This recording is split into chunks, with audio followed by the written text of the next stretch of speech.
Dave, we talked a little bit about Jaden Schwartz yesterday, not out there today. Do you have any update? Yeah, he's out day to day with upper body. Won't play tonight. Grubauer in net? Yes. Does the recency of just having played the Capitals last week and kind of how that game played out have any impact on kind of your attack tonight? No, it doesn't. Not really. I mean, the two teams know each other obviously pretty well, but really doesn't change our approach at all for tonight. Thoughts on moving Oliver Bjorkstrand back to that line with Burakovsky? Well, we got to shift, right, with Schwartzy out.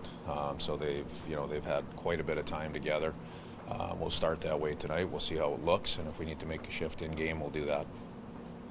With Abs Canner and Maddie playing together, what is it you see that allows them to gel as well as they have? What is it? Well, they've all had a pretty solid couple weeks. I mean, there's obviously a little bit of chemistry there between the three of them.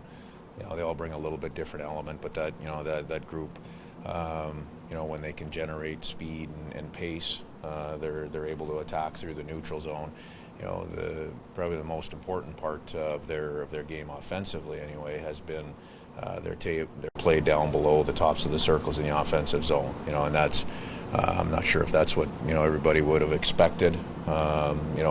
Initially putting those guys together, but they've been good down low. They've worked really hard. They find second pucks and get pucks back that help them extend ozone time, and that's made them effective. How about defensively? How is Maddie's speed and play defensively, do you think, able to help these guys create a little more? It depends on the matchups. That's when you're looking at and judging a player's defensive play. There's always an element of what the matchups are, who you're playing against. But really, in Maddie's case, it hasn't mattered. He's been responsible. He's confident defensively. There's no question. He's learning. There's spots through games, individual plays or what have that he's learning from. But he picks things up quickly. He takes a lot of pride in his play without the puck. And again, we talked about the pace of that line. Their pace defensively, can be very effective.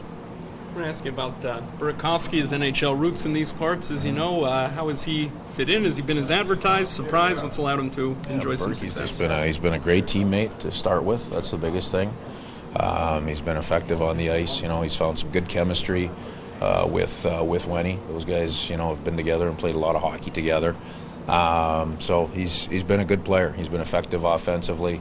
And like I said, in terms of who he is in and around the guys, in and around the dressing room, he's a great teammate. What do you think made the penalty kill effective the other night, and how can you guys kind of just keep building on that tonight, especially against this team? Yeah, you go one game at a time, and our pressure was a little bit better. Guys did a good job. They worked hard. So it's little things on the PK. It's not it's nothing drastic, but those little things quickly add up, right, over time. So specialty teams are a huge part of the game, especially as you get to the mid part of the season and beyond.